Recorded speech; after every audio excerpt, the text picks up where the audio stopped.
दोस्तों, आज की कहानी है माँ छोटी भाभी कौन सा मुझे ढेर सारा उपहार देती है जो मैं उनके लिए उपहार लेके आऊं। दोस्तों, कहानी शुरू करने से पहले अगर आपने चैनल को सब्सक्राइब नहीं किया हो तो कर लीजिए ताकि आपके पास पहुंच सके हर नया वीडियो। आ गई बेटा, बड़ी देर कर दी आज। मनोरमा जी अपनी छोटी बेटी गीता को देखकर खुश होते हुए बोली, हाँ माँ, वो मेरी ननद भी आ गई थी ना आज राखी बांधने, इसलिए निकलने में देर हो गई। भैया भाभी कहाँ हैं और दीदी आंसू की क्या राखी बांधने के लिए? बेटा वो तो सुबह ही राखी बांध कर चली गई, तू बैठ।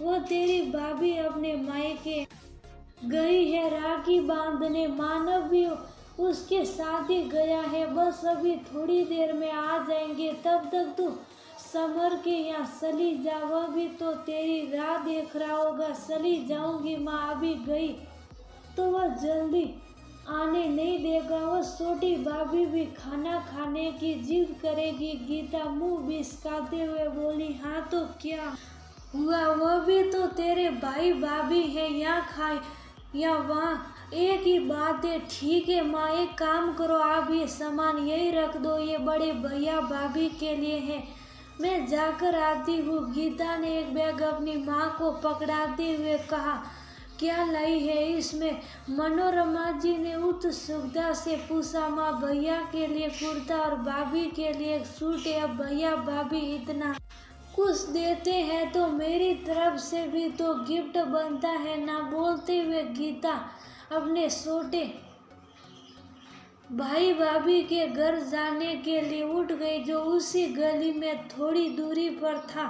बेटा समर और तेरी छोटी भाभी के लिए तू कोई गिफ्ट नहीं लाई? गीता के हाथों में सिर्फ राखी और मिठाई का एक डब्बा देखकर मनोरमा जी बोली, बिना रह नहीं सकी माँ, अब तो कौन सा मुझे ढेर सारा नेक देते हैं जो मैं इतना खर्च करूं, जो जितना करेगा उसी हिसाब से तो मैं भी करूंगी। गीता बोली, बेटा भाई बहन के रिश्ते में हिसाब किताब नहीं देखते, बहन के लिए तो सभी भाई बराबर होते हैं। बेटी की इस सोच पर मनोरमा जी को बहुत बुरा लगता था, लेकिन गीता हमेशा ऐसा ही करती थी। मनोरमा जी ने कई बार उसे समझाया भी कि भाई बहन के रिश्ते में हिसाब किताब नहीं देखते, लेकिन गीता अपने एम में ही रहती थी। छोटे बेटे के साथ गीता का ये व्यवहार उन्हें अंदर से कसूरता था।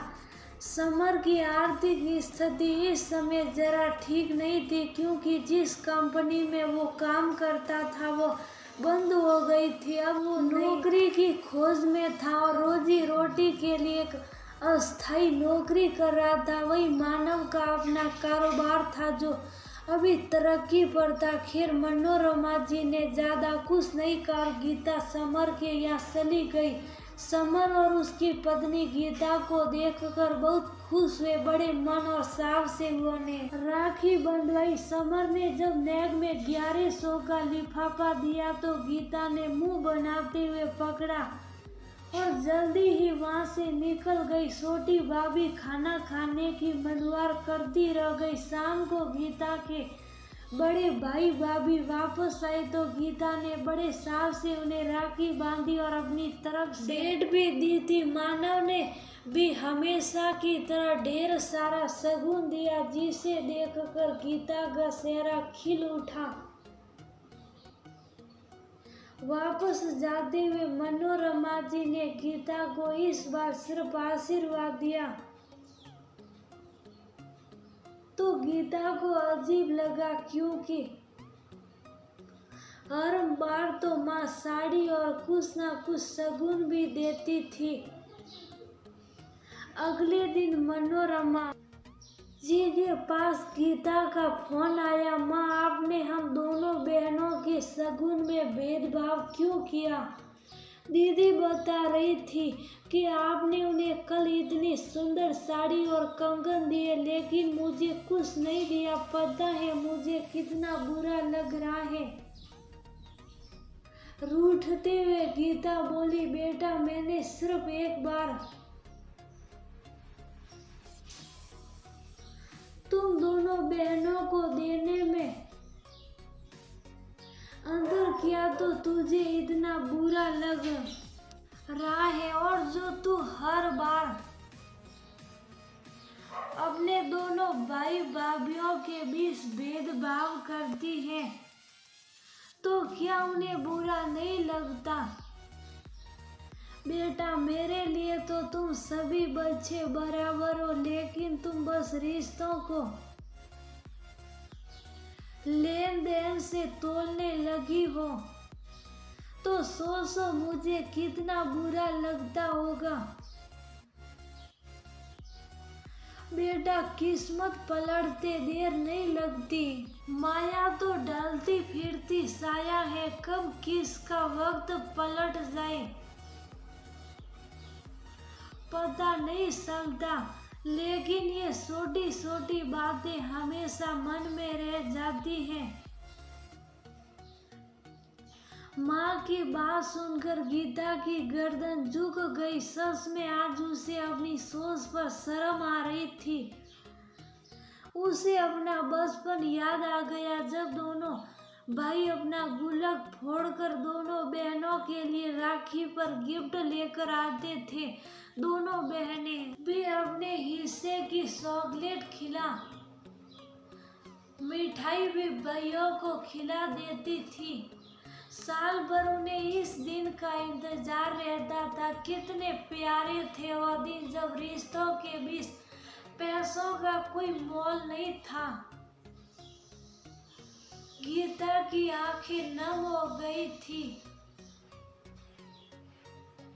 भर्राई आवाज में वो बोली, आप ठीक बोल रही हो माँ, बड़े होने के साथ साथ ये दिल ना जाने कब इतना छोटा हो गया। आगे से मैं कभी ऐसी गलती नहीं करूंगी।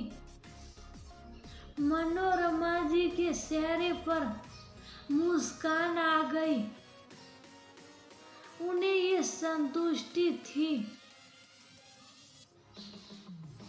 कि अब सही स्थिति कुछ भी हो, उनकी बेटी अपने भाइयों के बीच कभी भेदभाव नहीं करेगी।